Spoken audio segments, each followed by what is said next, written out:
रहीम। मैं हूँ आपकी वो सदा आसिफ।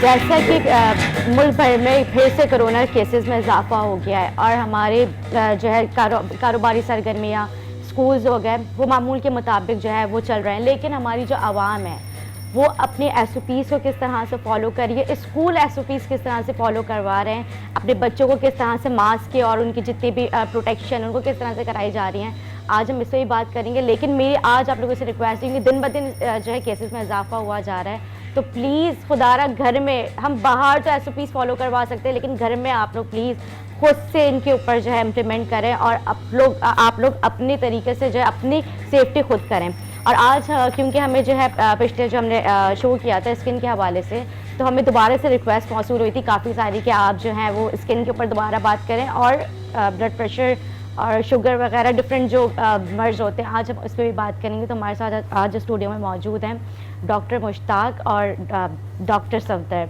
जिनसे आपका पहले भी तारफ़ हो चुका है। जी अस्सलाम वालेकुम, शुक्रिया आप लोग आए। Thank you. डॉक्टर साहब, क्योंकि दिन ब दिन जो है केसेस में इजाफा हुए जा रहा है कोरोना का, तो इसके हवाले से बताएं किस तरह से हम सेफ्टी कर सकते हैं घर बैठे।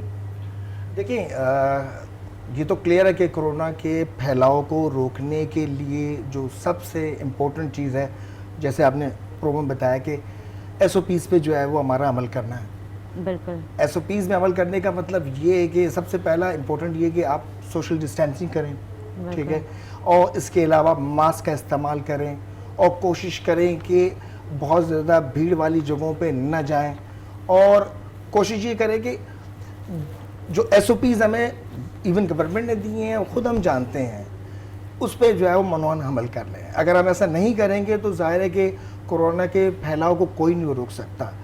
Fortunately we were the country कि हमने उसको फर्स्ट फेज़ को बड़ी बखूबी उसको ना सिर्फ कंट्रोल किया बल्कि उसके जो है वो नतीजे में जो है वो हमारी सारी कारोबारी सरगर्मियाँ दोबारा ओपन हो गई।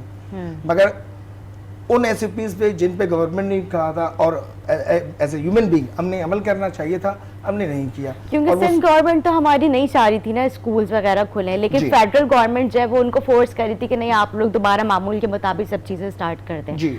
तो अब क्योंकि हमारी जो सिंध गवर्नमेंट है वो अभी तक वो इस बात के वो थी अगेंस्ट कि आप लोगों ने क्यों करवाया, क्यों खुलवा रहे, क्योंकि सिंध में काफ़ी ज़्यादा केसेज जो रिपोर्ट हो रहे हैं। तो क्योंकि अब आपको पता है कि बच्चे, छोटे बच्चे जो हैं उनको किस तरह से जो टीचर्स स्कूल में SOPs फॉलो करवाएंगे, क्योंकि बच्चे तो आपको पता है मास्क उतार देते हैं, तो ये तो बहुत मुश्किल है। देखिए, स्कूल्स को भी सबसे लेट जो ओपनिंग दी वो स्कूल्स को और जो है वो मैरिज हॉल्स को, मेरे ख्याल से परसों से स्टार्ट अब उनको हमने अभी फर्स्ट फेज में जो है हमने जो है वो जो बड़ी क्लासेस थी फ्रॉम 9th टिल जो है वो यूनिवर्सिटीज़ वो ओपन कर ली, फिर उसके बाद 6th ऑनवर्ड हमने ओपन कर ली। बड़े बच्चों को इसलिए ताकि वो उन SOPs को जानते हों और उस पर जो है वो अमल कर सकते हों। छोटे बच्चों के लिए प्रॉब्लम था, अब भी हमने जो है वो क्लास 5th डाउन ऑनवर्ड जो है वो स्कूल अभी नहीं खोले। अभी कोरोना है क्या? हाँ, है क्या कोरोना? देखिए, कोरोना ये क्लियर है कि एक वायरस है। जैसे ये कोरोना जो है वो कोविड-19, ये 2019 के हवाले से जो कोरोना वायरस है, ये corona virus is not was the first virus. उससे पहले भी उसके डिफरेंट स्ट्रेन्स जो है वो मुख्तलिफ टाइम में रहे हैं, मगर इसका सबसे ज़्यादा ख़तरनाक बात इसकी फैलाव है। इसकी फैलाव का ये आलम है कि एक से दूसरे में बाय टच, बाय आप बहुत ज़्यादा करीब आ जाएं तो ये एक दूसरे में ट्रांसफ़र हो सकता है, जो इसकी सबसे बुरी बात है। इसके अलावा जो है इसकी कॉम्प्लिकेशन जो डेवलप होती हैं, उसकी कॉम्प्लिकेशन बड़ी तेज़ी से डेवलप हो जाती हैं, स्पेशली फॉर द एज कि अगर आप 50+ 60+ हैं, ठीक है, और उसके साथ आपको कॉन्कॉमिटेंट मॉर्बिडिटीज़ है, यानी आपको उसके साथ और भी प्रॉब्लम्स हैं। अगर आप हाइपरटेंसिव हैं, आप डायबिटिक हैं, खुदा न खास्ता रीनल डिजीज़ के साथ हैं, तो इन लोगों में जो है वो कोरोना बहुत तेज़ी से जो है वो उसके फैल सकता है और फैलने के बाद उनके लिए जो है वो डेथ का बाइस हो सकता है। तो इसके फैलाव को रोकना ज़रूरी है। अब आए कि अब इसको कैसे रोका जा सकता है, जिसके लिए SOPs पे अमल करना। तो corona is not the first, covid is not the first corona virus और भी थे, मगर इसकी फैलाव इतनी तेज़ है कि जिसकी वजह से जो है वो पिछले 8-9 महीनों में 1 करोड़ जो है वो 3 करोड़ लोग इससे इफेक्टेड हुए हैं और और 1 मिलियन लोग जो है वो उसमें डेथ हो चुकी है। तो इसके लिए कोरोना के लिए एसओपीज पे अमल करना और उसके नतीजे में जो है वो हमने जो है वो चीज़ों के फैलाव को रोकना है। आपने बजाय कहा कि सिंध गवर्नमेंट जो है नहीं चाह रही थी कि वो एसओपी, वो बिल्कुल नहीं चाह रही थी कि चीज़ें ओपन कर लें, मगर unfortunately we are suppose to be the country कि हम पुअर एक मुल्क है, हमारे पास अब वो बजट कैपेसिटी नहीं है जो है बहुत बड़े ममालिक के साथ है। तो हमें बिल आखिर ओपन करना था, क्योंकि हमारे पास अगर हम ओपन ना करते, ठीक है हमने भी ग्रेजुअली आहिस्ता आहिस्ता करके ओपन किया। लेकिन डॉक्टर साहब क्योंकि इसकी वैक्सीन का कहा गया था कि 3 महीने में हम बना लेंगे, मतलब आहिस्ता आहिस्ता थोड़ी बहुत करके हम जो है बाकी और भी हम कर लेंगे सारी चीज़ें, इसकी प्रिकॉशंस वगैरह। लेकिन बात यह है कि जिस तरह से ये डबल नमूनिया कहा जाता है, तो उसकी तो कोई वैक्सीन होगी ना कि टेम्प्रेरी कोई इलाज होगा कि फौरी तौर पे हम इसको रोक दें? देखिए इट्सेल्फ इसकी अपनी जो वैक्सीन है, कोविड-19 की अपनी जो वैक्सीन है वो हमारी डेवलपिंग प्रोसेस में है।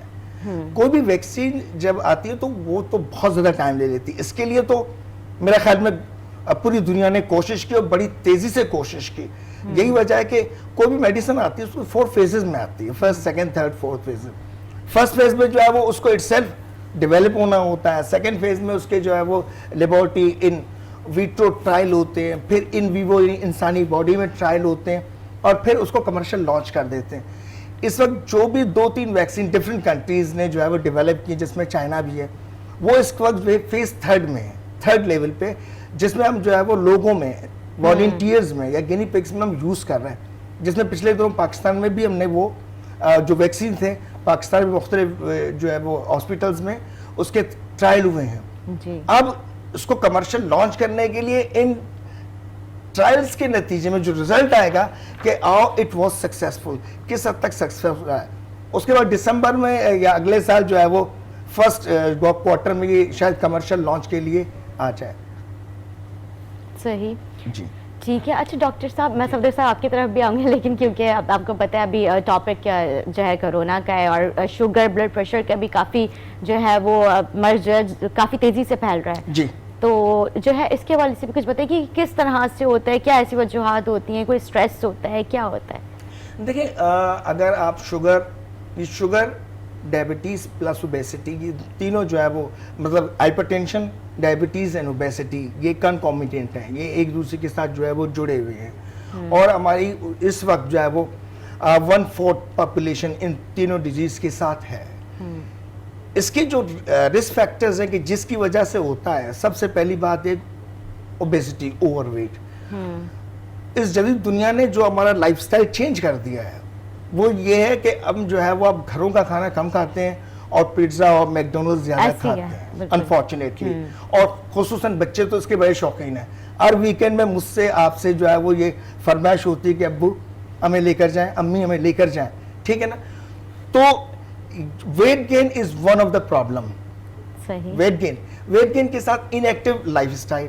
अब हमारी लाइफस्टाइल आप देखें, हम घर से निकलते ही गाड़ी पे सवार हो जाते हैं और उसके बाद स्टूडियो पहुंचने पे गाड़ी से उतरते हैं, और एसी भी चाहिए, एसी भी चाहिए ताकि आपका कोई एनर्जी बर्न ही ना हो, कि जिसकी वजह से जो है वो आप एनर्जी बर्न करें तो ये चीजें प्रॉब्लम सॉल्व हैं। तो सबसे पहले बात वेट गेन, दूसरी बात इनएक्टिव लाइफस्टाइल, तीसरी बात फैमिलियर टेंडेंसी होती है।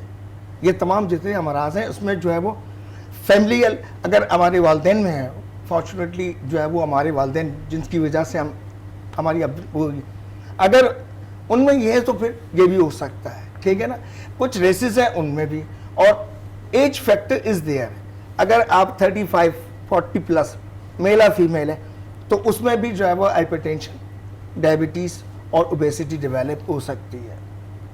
और ये बहुत बड़ा जो है वो इस वक्त एक जो है वो फाइनेंशियल बर्डन है गवर्नमेंट को, या फिर हम सबको जो है वो करोड़ों रुपए की मेडिसिन इनमें खर्च करनी पड़ती है। बिल्कुल। जी हाँ।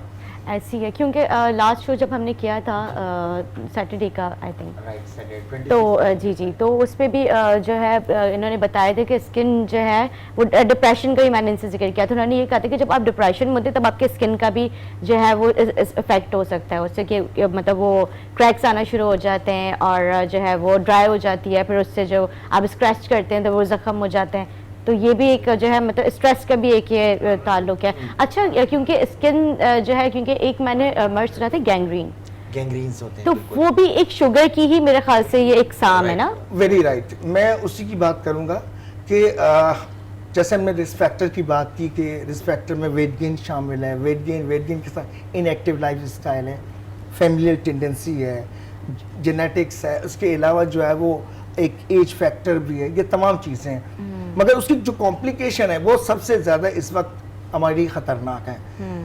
डायबिटीज़ की जो कॉम्प्लिकेशन में जो है वो, जैसे आपने अभी जिक्र किया गैंग्रीन का, स्पेशली जो है वो अगर ये पाँव में हो जाए तो ये ख़तरनाक साबित होता है। और 100 में से एक डायबिटिक पेशेंट जो है वो अपना पाँव कटवा बैठता है सिर्फ इसी की वजह से, जिसको सिर्फ इसी की वजह डायबिटिक से। फुट भी कहा जाता है। इसे डायबिटिक फुट कहते जैसे हैं। आपसे बात हुई और इस चीज़ को आपने ऐड किया कि स्ट्रेस, डायबिटीज़, ये सारे मेटाबॉलिक डिसऑर्डर्स हैं। इंसान के जिस्म में जब मुख्तलिफ प्रेशर्स इन एबनॉर्मल तरीके से अप्लाई होना शुरू हो जाए तो जिसकी वजह से मुख्तलिफ प्राइमरी और सेकेंडरी कॉम्प्लिकेशन हो जाती हैं। सबसे इम्पोर्टेंट चीज़ जो डॉक्टर साहब की बात को मैं मज़ीद ऐड करूँगा उसमें, कि डायबिटिक पेशेंट में डायबिटिक पेरिफेरल न्यूरोपैथी होती है। न्यूरोपैथी की वजह से क्या होता है, नसें, न्यूरो मीन्स नस और पैथीज मीन डिजीज़, यानी कि नसों की बीमारियाँ शुगर के मरीज़ में हो जाती हैं, और पेरिफेरल यानी कि जिस्म के आखिरी हिस्सों में, यानी कि नसों के आखिरी हिस्सों में हो जाती हैं, जिसकी वजह से डायबिटिक फुट डेवलप हो जाता है। और ये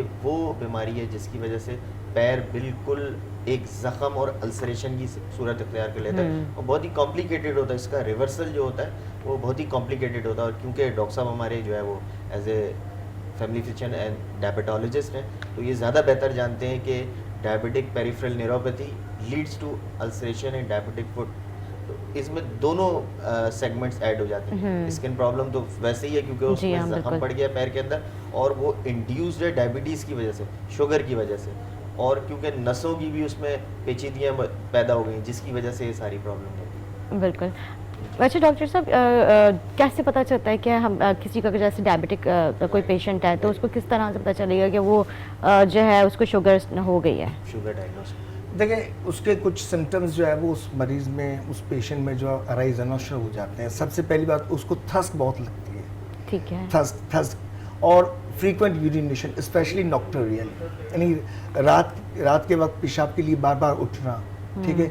और उसके वेट लॉस होना शुरू हो जाता है, सडन वेट लॉस होना शुरू हो जाता है। अच्छा, मैंने तो देखा है कि काफ़ी सारे शुगर पेशेंट हैं जिनका वेट काफ़ी गेन वो कर रहे होते हैं। आपने सही कहा निदा। इसमें सबसे इम्पोर्टेंट चीज़ ये कि डॉक्टर साहब ने जैसे स्पेशली हाईलाइट किया कि जो साइन एंड सिम्टम्स होते हैं, और ये स्टार्टिंग का आप बता रहे हैं। जी, स्टार्टिंग पेशेंट को ऑब्जर्व करना है कि बेड टाइम मुझे कितनी दफ़ा फ्रीक्वेंटली उठ के जाना पड़ा यूरिनेशन के लिए, यानी कि पेशाब की हाजत मुझे कितनी दफ़ा महसूस हुई। मेरी आंखों के अंदर ब्लड विजन, यानी कि मुझे देखने में दुश्वारी कितनी ज़्यादा हुई। क्यों? क्योंकि शुगर में क्या होता है, डायबिटिक इंड्यूस पेरिफेरल रेटाइनोपैथी हो जाती है। रेटाइनोपैथी यानी कि आँख के अंदर जो नसें वो कमज़ोर पड़ जाती हैं, उनको पूरी खुराक न्यूट्रिशन नहीं मिल रहा होता, जिसकी वजह से उनका ब्लड विजन यानी कि धुंधला दिखना, आंखों से धुंधला दिखना, ये मेन सिम्टम। और पाकिस्तान में तो जब एक शख्स अपने आंखों का नंबर चेक करवाने जाता है तब उसे पता चलता है कि यार मेरी जो है डायबिटीज़ हो गई और मेरा नंबर ही मुझे नहीं मिल रहा चश्मे का। तो उसके बाद वो जो ऑप्थेल्मोलॉजिस्ट जो स्टैंडर्ड फॉलो करते हैं ऑप्थेल्मोलॉजिस्ट, वो रेफ़र करते हैं उसको कि आप जाके अपनी शुगर चेक करें और डायबिटोलॉजिस्ट के पास जाएं। जब भी पेशेंट को ये होना नहीं चाहिए, क्योंकि जब वो पेशेंट डायबिटिक हो गया तो उसके पहले symptom frequent urination, weight loss और मल्टीपल मायोपैथीज, उसको जिस्म में दर्द और मुख्तलिफ तकलीफ़ात महसूस होना शुरू होंगी। लेकिन क्योंकि यहाँ पेशेंट इतना वेट कर रहा होता है कि वो जब तक रिटाइनोपैथी तक नहीं उतरता, आंखें उसकी बिल्कुल कमज़ोर नहीं हो जाती, जब तक तो वो बेचारा अपनी सेहत के साथ खेल रहा होता है। जी हाँ, डॉक्टर साहब प्लीज़ कंटिन्यू। देखिए, इस वक्त जो कॉम्प्लिकेशंस हैं सबसे ज़्यादा हमारे लिए पिंचिंग है। वो ये है कि जैसे डॉक्टर साहब बता रहे थे कि आई स्पेशलिस्ट के पास जाता है, पता चलता है कि अब उसको ब्लड में उसका जो है वो रेटिना जो है वो इटसेल्फ, चूँकि ऑक्सीजन की कमी होती है डायबिटीज़ की वजह से, जिसकी वजह से रेटिनोपैथी यानी आँख का पर्दा जो है वो कमज़ोर हो जाता है। बिल्कुल इसी तरह जो है वो उसको जो है पेरिफेरल जो नर्व्स में ब्लड सप्लाई कम हो जाती है, जिसकी वजह से नमनेस होती है पाँव में, जो है वो उसको उसकी कम हो जाती है, उसमें जो है उसको चुनचिया रेंगना वगैरह उसको वो महसूस होता है। और बाज़ औक़ात जो है वो डायबिटीज़ की वजह से उसको कार्डियक इलनेस भी शुरू होने लगते हैं। अच्छा, दिल का आर्जा भी शुरू हो जाता है। दिल का आर्जा भी शुरू होने लगता है। मगर आमतौर पर पेशेंट डायबिटीज़ का जो है वो ये एम करके नहीं जाता कि मुझे डायबिटीज़ है, I have to check it out, वो ऐसा नहीं करता। वो एक्सीडेंटली पैर में जख्म लग गया, जख्म खुश्क नहीं हो रहा, 1-1.5 महीनों से डॉक्टर ने कहा आप जो है शुगर चेक करवाएं, पता चला कि गड़बड़ यही है। उसको जो है वो आंखों के लिए गया, ब्लड जो है वो साइट है, डॉक्टर ने बताया कि आप आई चेक करवाएं, आप अपना शुगर चेक करवाएं, पता चला कि उसको डायबिटीज़ है। ठीक है ना। तो ये एक्सीडेंटली जो है वो आमतौर पर डिस्कवर होता है कि हमें डायबिटीज़ है। हालांकि वो लोग जिनके पेरेंट्स में डायबिटीज़ है तो आफ्टर 30 वो इन सिम्टम्स के साथ जिनका जिक्र किया कि वो थर्स्ट बार बार फील करे, उसको जो है वो फ्रीक्वेंट यूरिनेशन हो, उसके साथ साथ उसको कमज़ोरी होने लगे, उसके साथ साथ भूख का एहसास कम या ज़्यादा होने लगे, बावजूद उसके कि खाना खा लिया मगर दोबारा उसका एहसास है। तो ये अगर मतलब खाना खाने दोबारा से भूख लगेगी जी, ये भी अच्छा, बिल्कुल ये भूख लगता है। तो ये वो जब फील करने लगे तो ये has to go for the test, कि वो ठीक है। टेस्ट कर ले कि हाँ मेरे पेरेंट्स भी हैं, फैमिली टेंडेंसी भी है और उसके साथ ये सिम्टम्स हैं, गो फॉर द टेस्ट। मगर ऐसा होता नहीं है, कहीं भी नहीं होता। आते हैं उन्हीं सिम्टम्स के साथ, एक्सीडेंटली गए, प्रॉब्लम है तो पता चला कि उसको डायबिटीज़ है, तो इट इज़। इसके साथ मैं अभी जिक्र करूँगा हाइपरटेंशन का। हाइपरटेंशन में भी यही मामला है कि हाइपरटेंशन में भी पेशेंट जो है वो सर के दर्द के साथ, शदीद सर में दर्द हो रहा है, सर में चक्कर आ रहे हैं, घबराहट हो रही है, गया तो पता चला कि ब्लड प्रेशर बढ़ा हुआ है। डॉक्टर ने यही क्वेश्चन किया कि फैमिली वाइज क्या आपके पेरेंट्स में है, या फिर उसके साथ साथ जो है वो जो लाइफ स्टाइल चेंजेस हैं उन तमाम ने जो है वो उसके ब्लड प्रेशर को इंक्रीज कर दिया है। बिल्कुल। इसी तरह ओबेसिटी, उसके साथ ओबेसिटी होगी तो इन दोनों प्रॉब्लम का होना जरूरी है। वंस ओबीस पेशेंट है इसका मतलब कि उसको डायबिटिक वो जो है वो उसको प्रोन है, हो सकता है उसको डायबिटीज हो या उसको हाइपरटेंशन हो, ठीक है। और इन दोनों के लिए हम अपना पूरा सामान कर रहे होते हैं। सही, क्योंकि अब जाहिर सी बात है स्किन, और हमारे पास जो जी। है आप जैसे सुन ही रहे हैं कि डॉक्टर्स हमारे साथ मौजूद हैं, और अगर आप लोगों की कोई सवालात हैं तो हमारे नीचे स्क्रीन पे नंबर चल रहा है, तो आप लोग हमें कॉल करके अपने सवालात पूछ सकते हैं, इसका आंसर आपको यहाँ पे मिल सकता है। जी सॉरी डॉक्टर साहब, आप कंटिन्यू करें। तो ये एक्सीडेंटली हमेशा डायग्नोस होता है, चाहे हाइपरटेंशन हो चाहे डायबिटीज़ हो, मगर जो चीज़ें एज ए ह्यूमन बीइंग हमें पता है तो हम अगर उनको लेकर चलें तो शायद हम चीज़ों को पहले जो है वो डिस्कवर कर लें कि ये हमें प्रॉब्लम है। अगर पहले रेक्टिफाई कर लेते हैं तो फिर उसकी कॉम्प्लिकेशन इतनी ज़्यादा नहीं हो सकती। देखें हमने लाइफ को कितना कंस्ट्रेंट कर लिया है, चलना फिरना तो जीरो हो गया है। बिल्कुल, हमने क्योंकि जो बिल्कुल चलना शुगर फिरना पेशेंट जीरो है कर उनसे दिया। चला फिरा भी नहीं जाता है बिल्कुल भी। क्योंकि अब ओबेसिटी आएगी, वेट गेन होगा तो जाहिर है कि आपका चलना फिरना और ज़्यादा कम होगा, कि आप जोड़ों में दर्द महसूस कर रहे हैं, चलने में तकलीफ महसूस कर रहे हैं, जिसकी वजह से चीज़ें और एग्रीवेट कर जाती हैं। ठीक है ना। अगर हम उसको बर वक्त डायग्नोस कर लें कि हमारे साथ ये है, तो उसकी जो कॉम्प्लिकेशन है कि आपको जो है वो cardiac problem, renal failure, diabetic foot या फिर रेटिनोपैथी ये ना हो, बिल्कुल ये ना हो। मगर ये क्या ज़ाहिर है कि प्रॉब्लम वही है कि हम चीज़ें जो है वो लेट डायग्नोस करते हैं। ठीक है। डॉक्टर साहब मैं आपको बिल्कुल कंटिन्यू करूंगी, लेकिन इससे पहले हम एक ब्रेक लेंगे। ब्रेक के बाद हम जो है दोबारा कंटिन्यू करेंगे कि किस किस वजह से जो है शुगर होती है और उनको किस तरह से हम कंट्रोल कर सकते हैं। लेकिन हम जो है एक ब्रेक लेंगे, हमारे साथ रहिएगा।